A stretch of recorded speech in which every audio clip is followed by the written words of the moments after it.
로마서 8장의 결론 부분입니다. 꽃봉오리 같은 얘기고 우리의 성도들이 너무나 좋아하는 고전적인 구절입니다. 이 8장 결론 부분, 마지막 부분의 핵심이 무엇인가? 신앙이란 큰 믿음으로 전체를 보는 믿음으로 살라라는 교훈입니다. 전체를 보아라. 섭리적 시각으로 크게 보아라. 바로 이것이 주제입니다.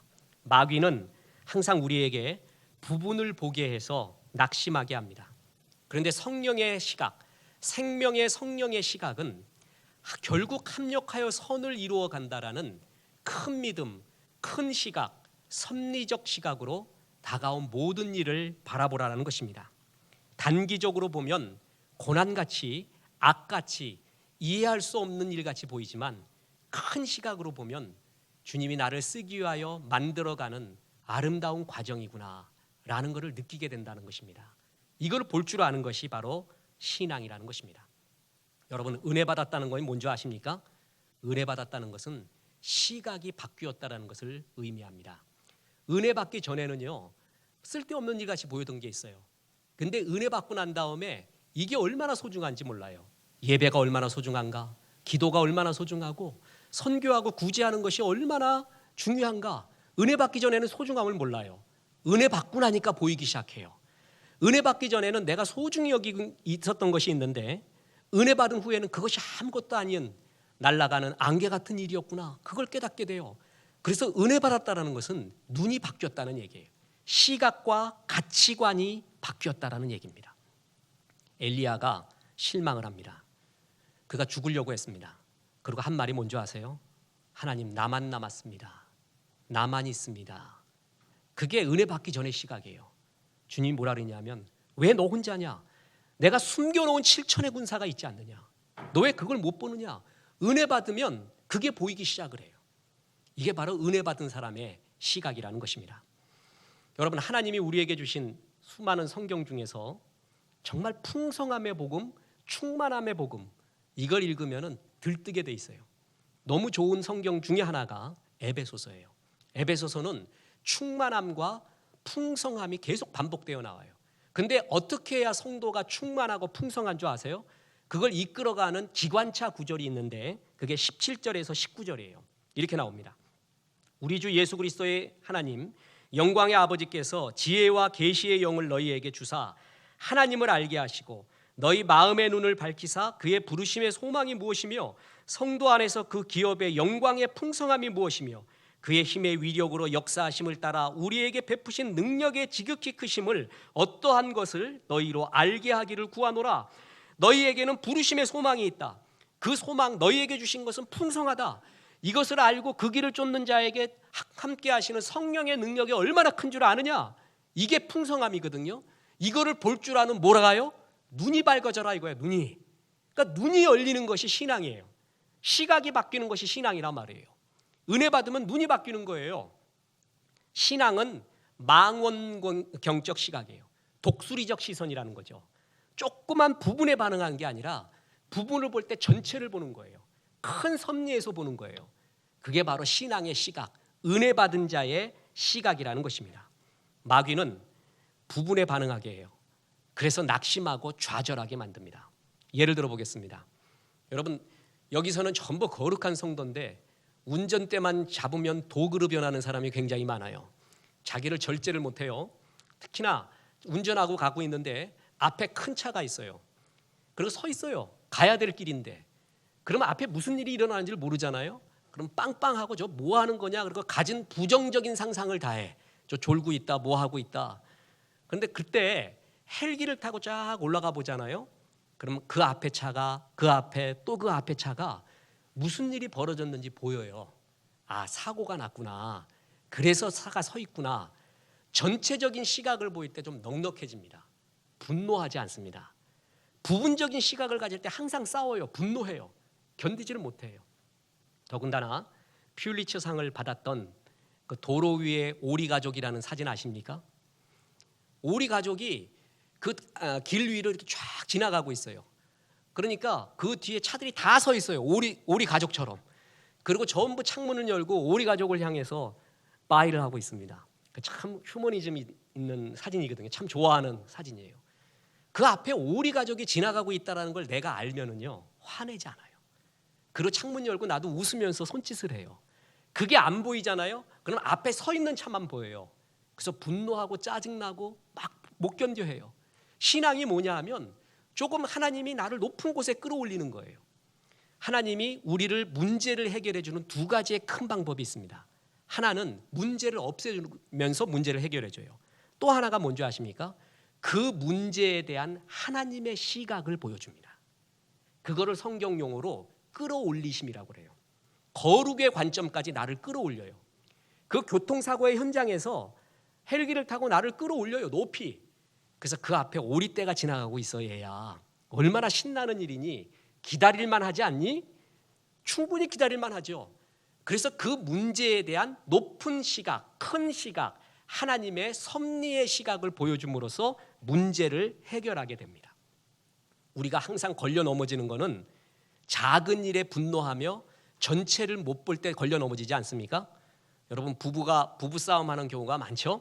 여러분 돕는 배필이라는 말은요 거스르며 돕는다는 거예요. 싸우며 돕는다는 얘기예요. 아주 귀한 성경적 용어입니다. 부부싸움을 할 때 보면은 대부분 큰 일 갖고 싸우지 않고 작은 일 갖고 싸우죠.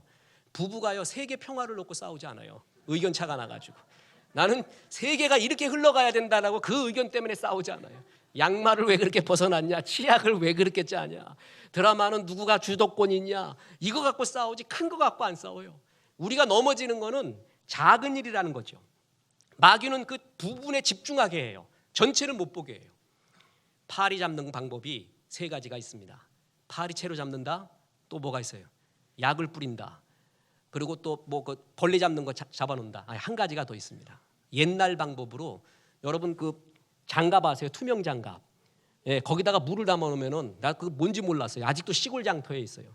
파리가 그거 보고 왕파리, 대빵파리 있는 줄 알고 도망간대요. 사실은 누구 모습이에요? 자기 모습이에요. 마귀는요 자기의 부정적인 모습이나 사소하고 부분적인 일을 크게 보이게 해요.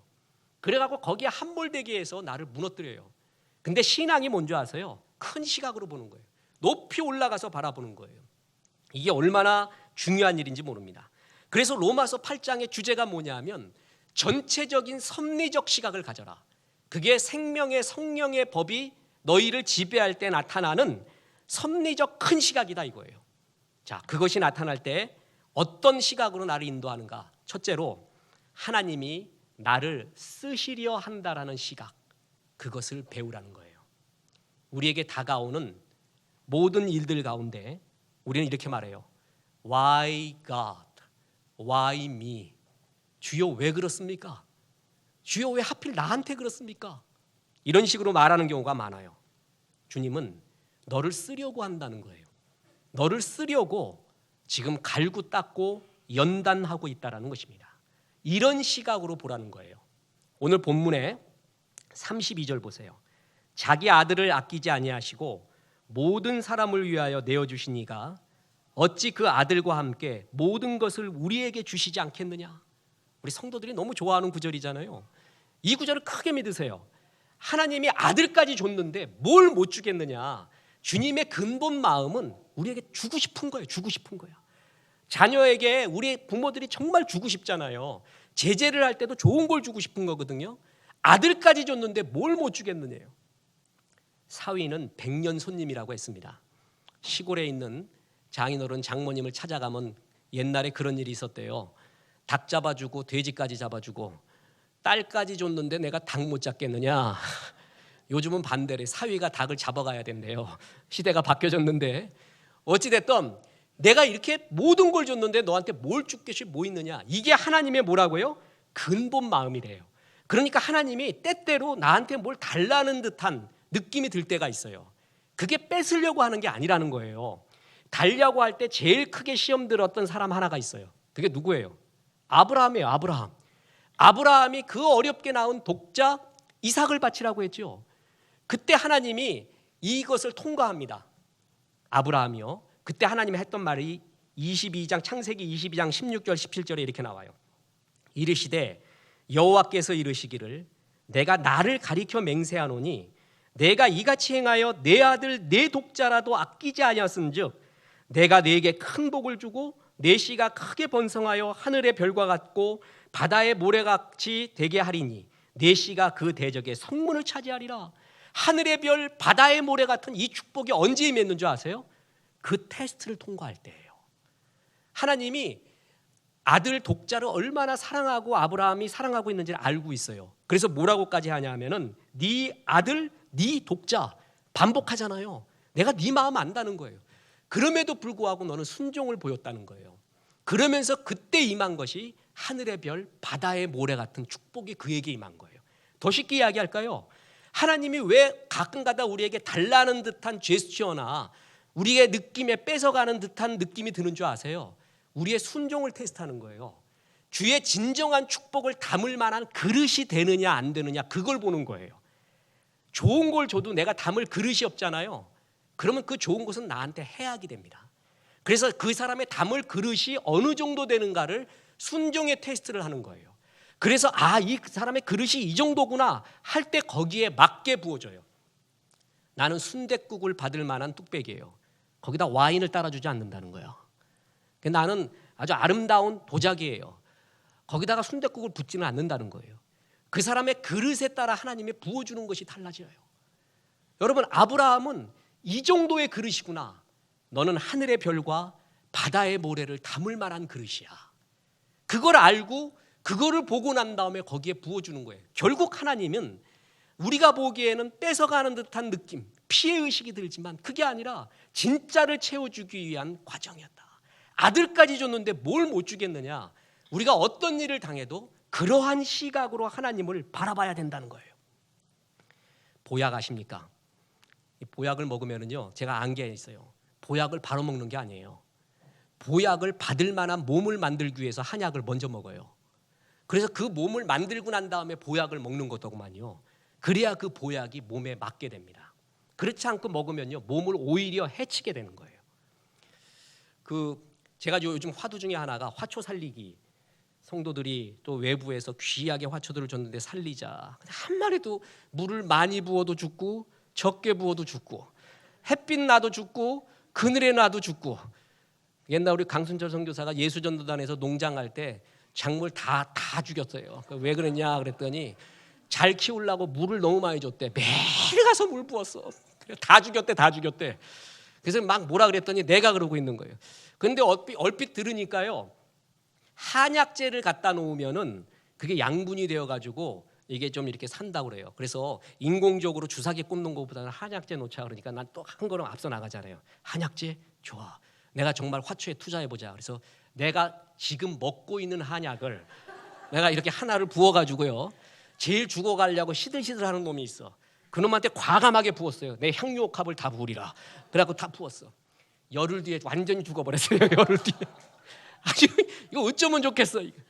그 좋은 약이요, 그가 받을 그릇이 안 되잖아요. 환경이 독약이 되는 거예요. 독약. 주님이 정말 좋은 걸 주려고 해요. 아들까지 줬는데 뭘 못 주겠냐, 이게 주님의 마음이거든요. 근데 아무리 좋은 걸 줘도요, 내가 받을 그릇이 안 돼 있잖아요. 흙이 안 돼 있잖아요. 내가 오히려 죽어버리는 거예요. 그래서 하나님이 순종의 테스트를 보는 거예요. 결국 그걸 통해서 뭐예요? 나를 만들어가고 있는 거예요. 내 그릇을 보는 거예요. 그래서 세상적인 시각으로 보면 빼앗기는 것 같은 것이 있어요. 주일날 시간 뺏기는 거잖아요. 11조 돈 뺏기는 거예요. 순종하라, 내 생각 뺏기는 거예요. 그게 아니라는 거예요. 여러분, 하나님께서는 우리가 일의 노예, 워커홀릭에서 벗어나고 플레이해라, 너는 워크의 인간, 노동의 인간이 아니라 축제의 인간이야. 그걸 위해서 나는 일의 노예가 아니라는 걸 위해서 일 뛰어라, 주일날 주 앞에 축제해라, 그걸 준 거예요. 그게 날 지키는 거예요. 세상은 돈의 노예거든요. 11조를 드림으로써 난 돈의 노예가 아니라는 걸 선언하는 거예요. 그때 오히려 자유를 주는 거예요. 순종하라고요. 세상은 자기 주장하래요. 자아가 강하래요. 네 안에 가능성 발견하래요. 근데 성경은 너를 죽이래요. 네가 죽고 죽으래요. 그러면서 교만의 노예, 자아의 노예, 중독의 노예에서 벗어나는 거예요. 순종이. 그러니까 결국 이런 것이 우리 인간적인 시각으로 보면 뺏어가는 것 같은데 그게 아니라 진짜를 주기 위해서 나에게 이런 테스트에 순종의 테스트를 하고 있다는 것이죠. 이 시각으로 바라보라는 거예요. 지금 우리가 읽고 있는 로마서 아닙니까? 이 로마서에 쓰여진 동기가 굉장히 은혜스러워요. 로마서가 왜 쓰여졌는 줄 아십니까? 이게 누가 썼어요? 바울이죠. 1장 13절에 보면 로마서가 쓰여지게 된 동기가 나오는데 이런 구절이 나옵니다. 형제들아, 내가 여러 번 너희에게 가고자 한 것을 너희가 모르기를 원하지 아니하노니 이는 너희 중에서도 다른 이방인 중에서와 같이 열매를 맺게 함이로되 지금까지 길이 막혔도다. 지금 바울 사도는 분명히 영광이 있고 은혜가 있어서 로마에 가서 로마 교인들을 북돋아서 성령 충만 일으키고 선교하려고 했어요. 그런데 길이 막혀 있어요. 이제까지 가려고 했는데 막혔어요. 그래서 어떻게 했어요? 그래서 로마서를 쓴 거예요. 로마서. 지금 바울의 생각은 로마로 빨리 가는 거예요. 하나님의 생각은 더 컸어요. 그걸 못 가게 해서 대신 뭘 쓰게 한 거예요? 로마서 쓰게 한 거예요. 우리가 어느 때 하나님을 막는 경우 있어요. 뺏어가는 듯한 경우가 있어요. 이거를 부분적인 시각으로 보면은 우리는 죽어나요. 그런데 크게 믿는 거예요. 아, 하나님이 막을 땐 이유가 있다. 이런 고난을 주고 이런 은혜를 줄 때는, 이런 것을 줄 때는 큰 시각이 있지. 지금은 모르지만 하나님의 크신 섭리가 있다. 이걸 크게 믿는 거예요. 크게. 보세요. 그때 로마로 만약에 바울이 갔으면 바울과 로마 교인은 신났지. 우리는 뭐예요? 거기 안 갔기 때문에, 주님이 막았기 때문에 로마서를 얻은 거예요. 이 주옥 같은 서신을 말입니다. 주의 시선하고 달라요. 그래서 신앙이란 지금 내가 눈에 보이는 부분에 반응하는 게 아니에요. 큰 시각으로 주님이 이렇게 역사할 때가 있구나. 야곱 아십니까? 야곱의 최고의 고비가 에서 만나는 거예요. 에서가 얼마나 미련했냐 하면은 그 라면 2그릇 끓여주고 계란까지 2개 넣어주니까 장자권을 팔아먹은 그런 영적인 눈이 없는 사람의 상징이에요. 근데 다시 에서 만나려니까 야곱이 맞아 죽을 것 같아요. 근데 그 전에 어떤 일이 일어났어요? 야복 강가에서 천사와 씨름하게 됩니다. 그때 망신창이가 됩니다. 그냥 다 뜯겼을 거예요 아마. 그리고 환도뼈가 위골. 그래서 그때부터 이렇게 다리를 절게 되는 장애우가 됐습니다. 여러분 얼마나 비참해요. 온몸이 망신창이가 되고 장애우까지 되었으니까 얼마나 비참하냐고. 그런데 말이에요, 에서를 만났을 때 기적이 일어났어요. 에서가 야곱을 보는 순간 측은지심, 동정심이 일어났어요. 이거는 성경이 설명하고 있지 않기 때문에 어떻게 알 수 없지만 성경학자들의 추정이 뭔지 아십니까? 야복 강가에서 그렇게 엉망진창이 된 야곱을 보는 순간에 에서가 너무 불쌍해 보였다는 거예요. 측은히 여기게 됐다는 거예요. 형님, 그간 만수무강하십니까? 하고 인사하는데 보니까 이빨 다 빠져 있어. 얼굴에는 그냥 주름이 가득하고 여기 보니까 여기 머리도 없어요. 그걸 소갈머리 없다고 그래요. 주변 머리도 없어져요. 소갈머리도 없고. 그래갖고 너 어디 객지에 나가서 성공한 줄 알았더니, 그래서 성공했으면 내가 배때지라도 한번 때려주겠다라고 했더니 인사하는데 보니까 어디 엉망이 된 놈 하나가 온 거야. 아휴, 그래도 내가 너 동생이지. 그때 측은지심이 생겼다는 거예요. 여러분, 야곱이 당할 때는 내가 이렇게 위골도 되고 내가 이렇게 엉망진창이 된 게 뭡니까? 이러는 거예요. 근데 주의 큰 섭리는 우리 생각하고 달랐던 것이에요. 신앙이 뭔 줄 알아요? 이걸 볼 줄 알아야 된다는 거예요. 지금 내가 해석할 수 없지만 주님이 아들까지 주신 이가 뭘 못 주겠느냐? 결국 섭리의 시각으로 나를 만들어가고 있구나. 그걸 갖다가 깨달으라는 거예요. 다이아몬드는 말입니다, 가꿀 때 세심하게 세공업자들이 가꿔요. 얼마나 다듬는지 몰라요. 몽돌은 다듬지도 않아. 이게 천막 날아가려고 바람에 날아간다고 돌 세워놨어요. 그 돌을 깎는 석공은 아무도 없어요. 그건 내버려 둬요. 다이아몬드니까 깎아요. 귀하게 쓰려는 사람 치고요, 안 깎이는 사람 없습니다. 귀하게 쓰기 위해 깎아요. 주님이 쓰기에 합당하기 위해서 막 깎아요. 그래서 나한테 환난이 많잖아요. 고난이 많으면 이렇게 뻗으세요. 주님이 나를 깎고 있구나. 최고의 다이아몬드가 되기 위해 깎고 있구나. 환난이 없는 사람 보고는 부러워하지 말고 그대 몽돌 인생 바람이나 막으시게나. 천막 날아가는 거 막으면 돼, 그 사람은. 근데 고난이 많고 환난 많고요, 눈물 많은 사람은요, 깎고 있는 중이에요. 크게 쓰려고. 이 시각으로 바라보라는 것이에요. 그렇습니다.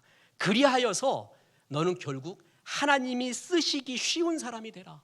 마음껏 쓰는 사람이 되라. 제가 언젠가 설교했죠. 명품 인생이 뭐예요? 하나님이 올라탄 인생, 하나님이 쓰는 인생이 명품 인생이지 성공한 히어로가 명품이 아니에요. 하나님이 그를 쓰고 있느냐, 그래서 너를 쓰기 위해서 지금 연단하고 있다. 이 시각으로 바라보라는 것입니다. 그렇습니다. 로마서 8장에 또 다른 주제 하나가 있는데 그것은 피해자의 시선에서 주는 자의 시선으로 바꾸라는 것입니다. 자, 따라해 보겠습니다. 피해자의 시선에서 주는 자의 시선으로 바뀌십시오. 자, 오늘 본문 8장 35, 36, 37절에 보면 이런 구절이 나옵니다.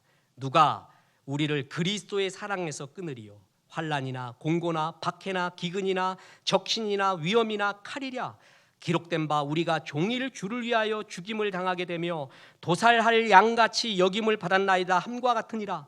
그러나 이 모든 일에 우리를 사랑하시는 이로 말미암아 우리가 넉넉히 이기느니라. 너희는 넉넉히 이기는 존재다. 그러니 염려 말고 인생을 즐거워하고 나누어주는 삶을 살라는 거예요. 이게 없잖아요. 그러면 나한테 뺏기잖아요. 내가 소중히 여기고 있는 라이프라인 같이 여기는 게 있어요. 나 이거 뺏기면 죽는다. 그게 하나님이 돼야 돼요. 하나님 뺏기면 죽는다 이래야 되는데 하나님 말고 이거 뺏기면 죽는다라고 꽉 잡고 있는 게 있어요. 그것 때문에 하나님이 역사를 못해요. 그 인생이 자기 거기에 완전히 매여 있는 거예요. 왜 그런 줄 아세요? 믿음이 없기 때문에 그래요. 하나님이 너를 뺏을 자가 없다. 위험이나 환난이나 공고나 박해나 기근이나 적신이나 위험이나 칼이냐 어떤 것도 너를 뺏을 수 없다 그러는데 나는 하나님이 이렇게 지켜주지 않고 내가 갖고 있는 이게 지켜준다고 믿고 있어요. 그래서 그거 놓치면 죽는 줄 알아요. 이게 바로 분리공포예요. 불안심리예요. 그래서 이걸 꽉 잡으려고 해요. 그런 사람이 넉넉하지 못해요. 삶에 굉장히 조급해지는 경우를 봅니다. 하나님은 오늘 너는 절대 끊어지지 않는다. 너는 정말 그 행복을 놓치지 않는다. 이걸 크게 알아라. 이거를 믿는 사람은 인생을 플레이합니다. 즐겁게 삽니다. 그리고 나누어주는 넉넉한 삶을 살 수가 있다는 것입니다. 놀이터에서 노는 애를 한번 보세요. 신나게 놀아요. 뭐 그냥. 근데 이놈은 엄마가 지켜본다는 걸 알아. 나를 어떻게 보고 있고 보호한다는 거 아는 놈은 신나게 놀아요. 근데 그 확신이 없는 놈은 어떻게 하는 줄 아세요? 자꾸 엄마 쳐다봐. 있나? 갔나? 안 갔나? 어딨나? 어딨나? 놀이에 집중을 못해요. 진짜 엄마가 있다라고 임재에 대한 확신이 있잖아요. 신학적 용어로 임재에 대한 확신이 있으면 부재인 듯한 현상 속에서도 즐겁게 삽니다. 지금 놀이터에 분명히 엄마가 없잖아요. 여기에 엄마가 그 꼭대기에서 미끄럼틀 꼭대기에서 나를 손잡아주는 게 아니에요. 엄마가 없는 듯한 곳이에요. 그게 부재의 현상이에요. 그런데도 엄마의 임재 함께하고 있다는 걸 확신하는 사람은 거기도 과감하게 가요. 신나게 논다는 거예요.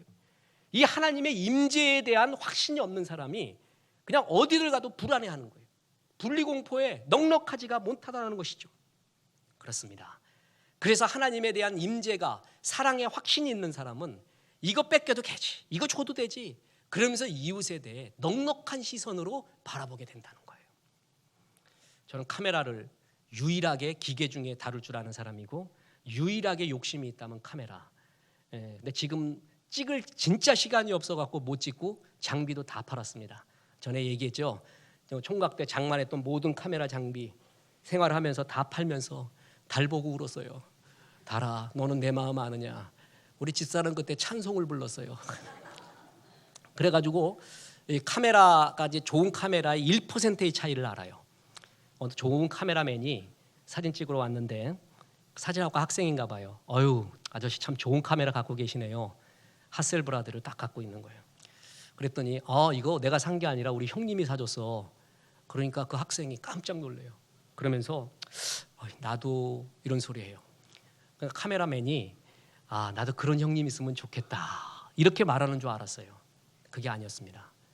나도 동생한테 카메라를 사줄 수 있는 형님이 되고 싶습니다. 이렇게 말해요. 여러분, 우리가 불행한 게 뭔지 아세요? 나한테는 그런 형님이 없다는 거예요. 카메라 사주는 형님이 없다. 항상 피해자 의식으로 바라봐요. 피해자 의식. 그게 우리를 불행하게 만드는 거예요. 내가 카메라를 사주는 형이 되고 싶다 이런 마음으로 하잖아요. 그게 정말 신앙적 성숙의 시각이죠. 이게 하나님의 임재, 사랑하심에 대한 넉넉한 확신이 있을 때 이런 마음과 시각이 나오는 거예요. 미국 가보면 골든게이트라고 있습니다.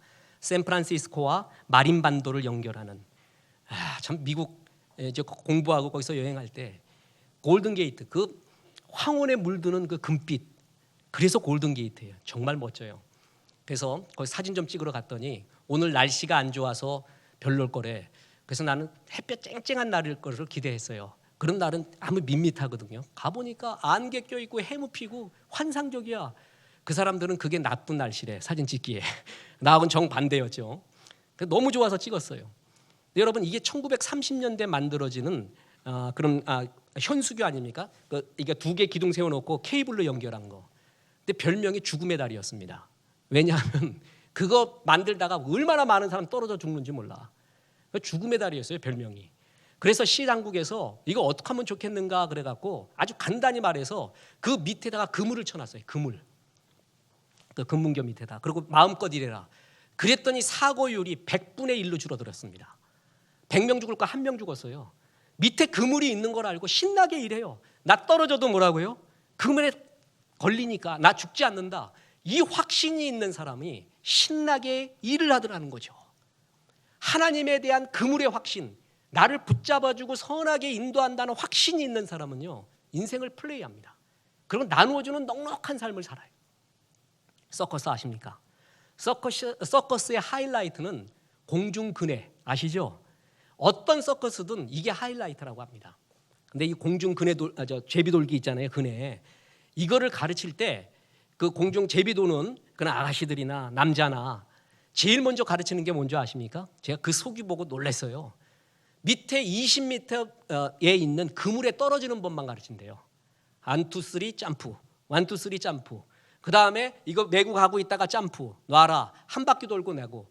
그러니까 저쪽에서 잡아주는 사람하고는 훈련 안 하고 제일 먼저 떨어지는 것만 한대요.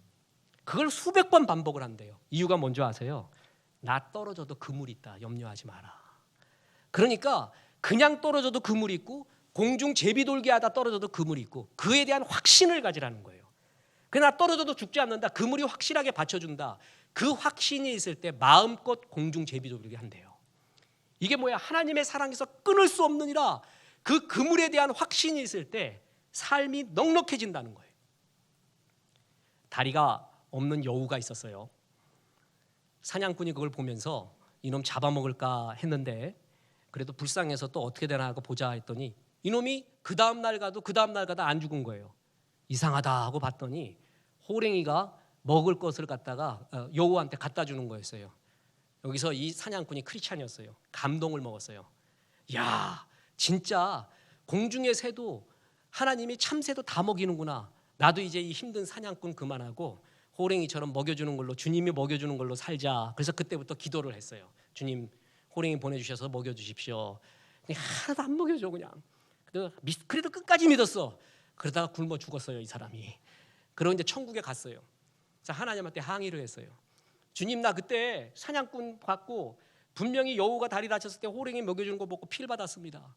그래서 나 진짜 하나님 먹여줄 줄 알고 기다렸다가 굶어 죽었습니다. 어떻게 된 겁니까? 라고 했더니 주님이 말합니다. 이 멍청한 놈아, 넌 어떻게 여우가 되려고 하냐? 호랑이 되려고 하지 않고 내가 너한테 가르쳐 주려는 거는 여우가 아니라 호랑이였어, 호랑이.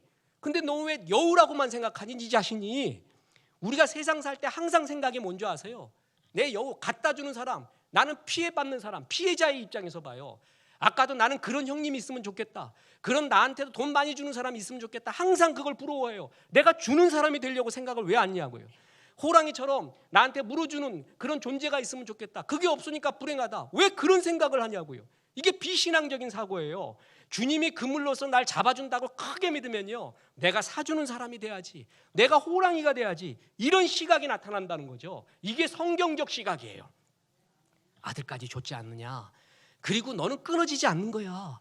이제 움켜쥐려고 살지 말고 넉넉한 시각으로 인생을 즐겁게 살아라.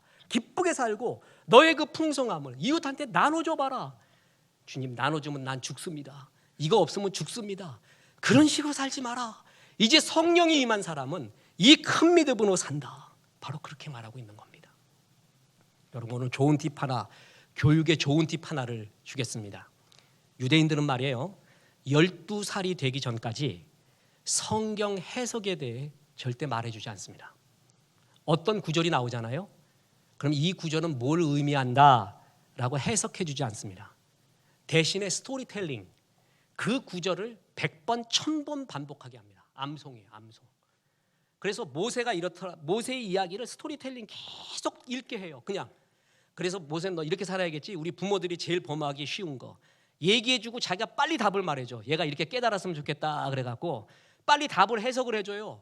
근데 해석을 안 해주는 거예요. 끝없이 요셉은 이렇게 살았다라는 그 스토리만 계속 반복하게 해요.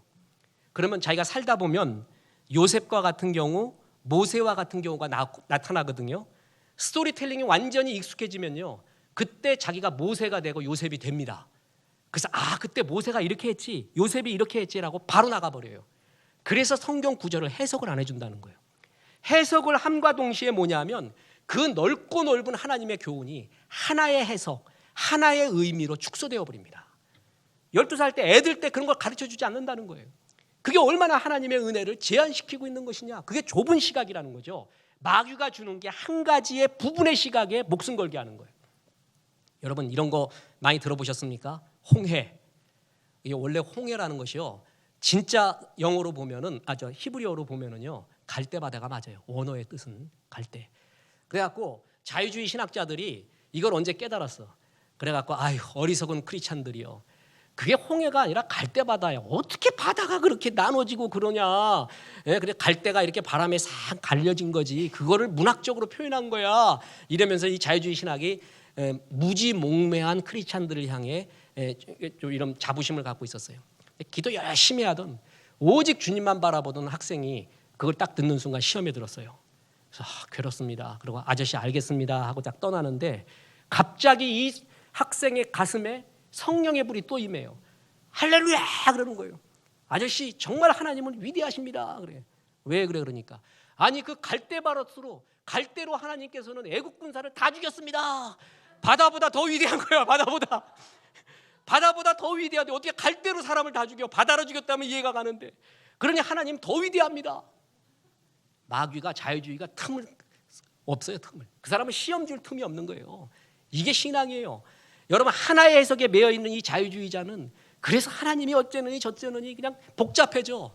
이 사람 진짜 주님을 크게 믿었을 때 아무 시험도 문제가 안 돼요. 이게 전체를 보는 시각이 되었다라는 겁니다.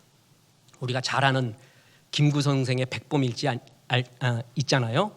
거기에 그 유명한 관상 얘기, 심상 얘기도 나오지만 우리의 가슴을 치는 거는 어머니가 회초리 칠 때의 얘기 아닙니까?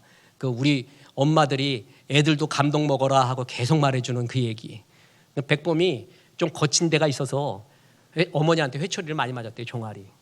그때는 아파서 울었는데 어느 날 울 때는 왜 울었다고요? 엄마가 힘이 너무 약해. 이제 전과 같이 아프지가 않아. 그게 가슴이 아파서 울었대요. 전에는 내가 아파서 울었는데 어머니 힘 빠진 시각이 변했어요. 생각이 변했어요. 그걸 신앙이라고 합니다. 신앙이 바로 시각이 하나님의 시각으로 변해가는 것입니다. 여러분, 저는 이야기하고 마칠까 합니다. 소설 빙점 미우라 야코, 지금 무라카미 하루키가 유명하지만 저는 개인적인 생각으로는 그 사람 거를 많이 읽어봤어요. 이 사람 거에 필이 하나도 안 와. 그런데 미우라 야코 같은 거는 정말 가슴에 와 닿습니다. 특히 노벨 문학상 빙점 같은 거는 대단하죠. 그 주인공 요코, 이런 사람이 우리에게 진짜 있다면요, 이 사람은 자살할 수밖에 없는 사람 같아요. 입양이 돼 왔어요. 근데 얼마나 기구하냐면 어느 집에서 내가 이 집에서 입양을, 어떤 사람이 양 부모님이 입양을 해왔거든요. 근데 이 집 사람이 누구냐 하면은 양 부모의 딸을 죽인 집이에요. 그러니까 이 딸을, 이 요코를 입양한 이유가 뭐냐면 그걸 복수하기 위해서 입양을 해버린 거예요. 어떤 거 아시겠죠? 영혼을 죽이는 거예요. 그래서 그거를 알게 됩니다. 요코가. 그러니까 그 양 어머니가 네 피에는 살인자의 피가 흘러. 말로써 죽입니다. 여자들이 사람 죽일 때 조심해야 될 게 이거예요. 남자도 그렇지만 특히 자녀들한테도 말로 죽이면 안 돼요. 말은 영혼까지 들어가요. 얼마나 깊숙이 들어가는지 몰라요. 넌 살인자의 피가 흐르고 있어. 이 요코는 죽고 싶어요. 그리고 정말 내 생부가 지금 양부모 딸을 죽인 사람이었구나. 부모를 용서 못해, 생부를. 양부모가 그거를 위해서 나를 복수하기 위해서 입양했구나. 그 양부모도 용서하지 못해요. 말로 상처당해요. 그리고 풋사랑의 사람을 만났는데, 백마탄 왕자님을 만났는데 이런 부정적인 자아와 생각 때문에 헤어지게 됩니다. 그냥 죽고 싶었어요.